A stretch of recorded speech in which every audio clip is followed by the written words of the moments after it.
Welcome back to the show, brosies and brosettes, the Shanghai Pete broadcast, or DEGREELESSNESS if you're nasty. It is a beautiful day here, a balmy 65 degrees and sunny in the mild and temperate city of Los Angeles. And we are live and alive. It's Wednesday, not the worst day, but definitely not the greatest either. And I hope everyone is managing to get through their work week with as little pain as possible. Hopefully some gaming news and anti-corporate hijinks by my stupid ass will help with that and maybe make the day easier for you to get through. We've just got a short one for you today, but we decided to go forward anyway because we have to bring you the tragic news about the untimely death, or rather murder, they were murdered, of yet another in a long line of fantastic studios and gaming institutions wrongly and viciously brought down well before their time by a huge, unfeeling, rapacious, manipulative, and corrosive corporation. Yes, sadly, the vile and perfidious Warner Bros. Games has shut down yet another bunch of awesome devs. Getting the axe this time was the beloved and storied Monolith Productions, along with Player First Games and WB San Diego. Though doubtless many talented and hardworking people who deserve empathy also lost their jobs and were left to rot without any means of income at those other two studios, we are going to focus on Monolith today because, well, they have near legendary status. I know it's not just because they made Blood and I am a boomer shooter fanatic. From the often confused, occasionally insincere, but definitely very busy desk of VGC comes this sad tale. Let's take a look. Warner Brothers is closing 3 game studios and canceling Wonder Woman. Am I the only one who is just now finding out that there was a Wonder Woman game in production? I mean, you know, no shade, but like, is that really the biggest tragedy here? I'm not so sure.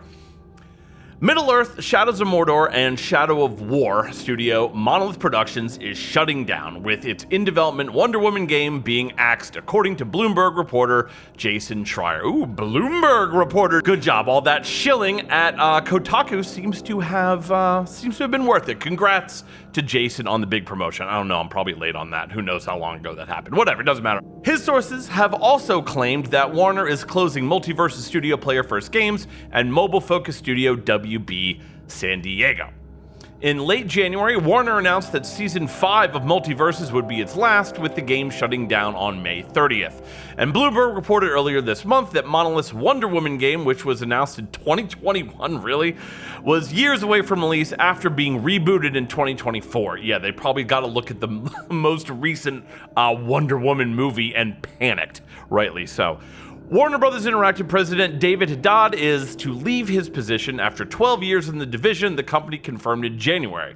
The announcement followed a challenging year for Warner's game division. Yes, challenging. That's one way to put it, I suppose, which included the commercial failure of Suicide Squad, Kill the Justice League. I mean,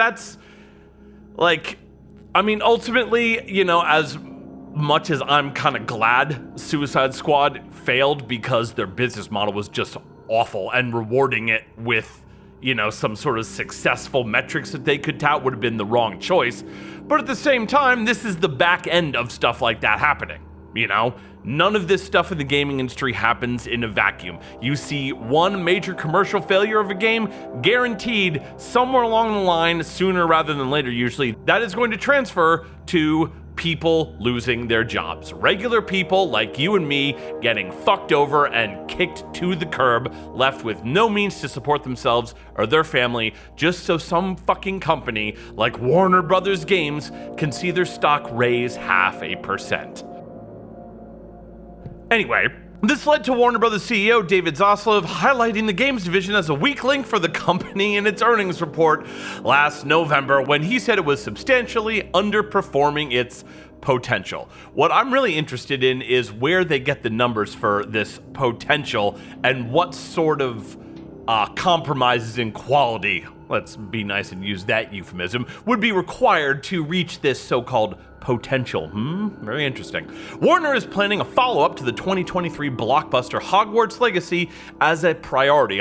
A priority, huh? I'm sure that means that it won't be rushed or stuffed with a whole bunch of live service bullshit and loot boxes and predatory exploitative mechanics, right? Sure, they would never do that, especially not when in a rush to make up for the budget shortfalls caused by axing a whole bunch of studios and panicking, right? Yeah, okay. Oh boy.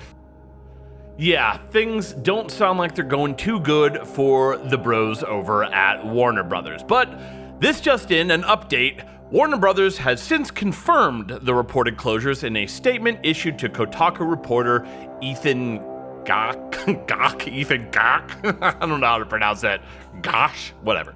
We had to make some very difficult decisions to structure our development studios and investments around building the best games possible with our key franchises: Harry Potter, Mortal Kombat, DC, and Game of Thrones. Now, first off, just pause there just for a second. Game of Thrones? Really? That's a key franchise? Like, did you guys somehow miss the part where the last season of that show pulled off a maybe hitherto unseen, stunning reversal in TV and forced itself from going from maybe the most talked about, engaging IP TV show run ever in the history of the medium to absolutely disappearing and dropping off the map? Did you guys miss that? Maybe the reason you're fucking up is not because of Monolith, but rather because you're dumb enough to put money into something like Game of Thrones and call it a key franchise. Perhaps that's part of the reason. Like, and I'm sorry, I don't mean to belabor this point, but like, not only should Game of Thrones not be anyone's franchise, to say nothing of key franchise, but like, Game of Thrones is the exact opposite of what you want an IP that you own to be. It does not attract people. Game of Thrones actively repels an audience. I would go so far as to say Game of Thrones might be in the top 5 most toxic brands of all time in entertainment, especially right now. And you guys are out there like, I can't figure out why our gaming department is losing money. We invested all this cash into Game of Thrones. Holy fuck. But anyway, moving on. After careful consideration, we are closing 3 of our development studios: Monolith Productions, Player First Games, and Warner Brothers Games San Diego. This is a strategic change in direction and not a reflection of these teams or the talent that consists within them. Right, but they're still all fired, right? With no paychecks, no health care, no dental care, nothing, right? They're still fired, whether or not you want to throw a bunch of fluffy language at them. They're still definitely fired, right? Right, okay, just making sure. The development of Monolith's Wonder Woman video game will not move forward. Our hope was to give players and fans the highest quality experience possible for the iconic era, blah, blah, blah, blah, blah. Yeah, in other words, we realized that a Wonder Woman video game was a bad idea to begin with, and we're taking this opportunity to completely wash our hands of that potential little disaster. Right, I get you.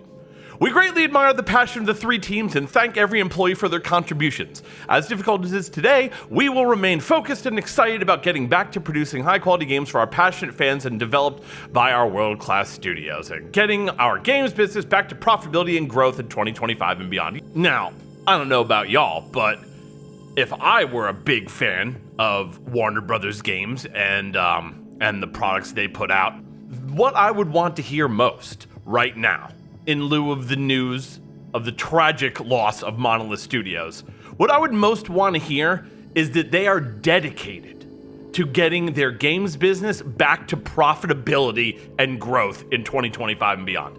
That is what, as a consumer and a fan of this company and their works, that's what I want to hear the most, right? That's the most important thing to me.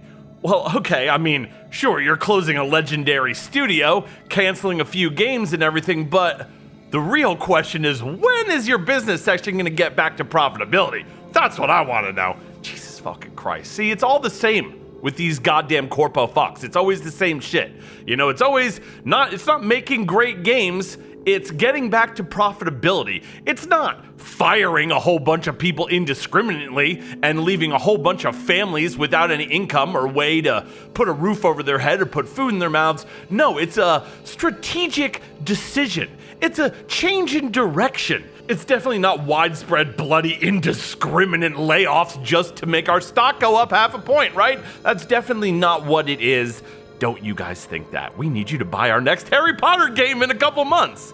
Good God. Well, That's about all there is to this particular sad little anecdote from the bowels of the industry. I trust I have made my position clear. Now, just before we go, for those of you who maybe you're a little younger than I am, maybe missed a lot of what made Monolith Productions so awesome and legendary, we're just gonna go back really quick and do just a quick little history lesson for them, right? Monolith Productions were the guys whose first game was Blood back in 1997, one of the most celebrated Doom clone / build engine games ever made. Blood, absolutely fantastic. Then they followed it up in 1998, just a year later, with the anime-inspired big robot suit Shogo Mobile Armored Division, which again was fucking fantastic. That's one that I don't hear a lot of people talking about, even in like the boomer shooter community. Shogo is great. You should really go try to find a copy of that if you can. Maybe they have one on GOG, I'm not sure, but Shogo is great, often overlooked. Next, after Shogo, they put out Blood 2: The Chosen, again, fantastic boomer shooter. They had some stuff after that, which not necessarily bad games, just ones that I didn't play.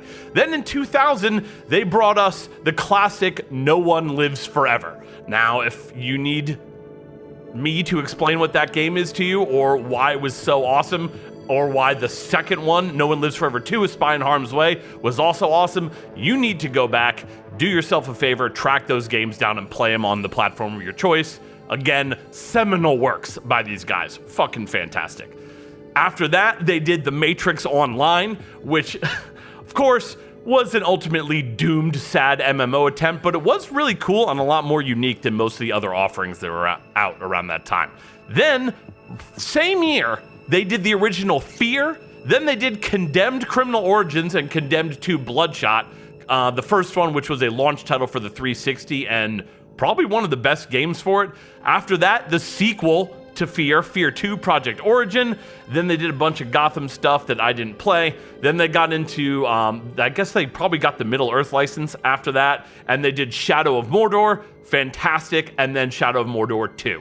So, just in case you were sitting there wondering, what the hell are these Monolith guys? What have they done? Why should I care? That is why you should care. This is a loss for everybody. Lastly tonight, just as a little addendum, both a follow-up to our story from the other day, but also appropriately relevant to this story, we have this from PC Gamer. Following Monolith's shock closure, GOG is offering 90% off its 2005 shooter Fear and accelerating the game's preservation to recognize its doomed developers' contribution to gaming. If you needed any more evidence as to why, of all the launchers, marketplaces, platforms, whatever you want to call Steam, the Epic Game Store, the one most deserving of your support is good old games, GOG, here it fucking is. This is the kind of shit that a platform or a company does when they actually do care about their customers, their fans, and their industry. Things that actually, as we've mentioned time and time again, provide a good value. Really doesn't seem too hard, does it? Man, just spare a thought for all the dudes over there, right? They've been around since 1997. Made Blood, Shadow of War, No One Lives Forever, Fear. And now, almost 30 years later, they're shut down and killed in a decision made by some person who in all likelihood probably wasn't even fucking born when Blood came out. This is top tier travesty, my G's. Serious, hardcore, top tier travesty. Yup, woke up, smoke up, blunt, then I pass out, woke up, what up, smoke up, blunt, then I'm back down, what? Yup, woke up, smoke up, blunt, then I pass out, woke up, what up, smoke up, blunt, then I'm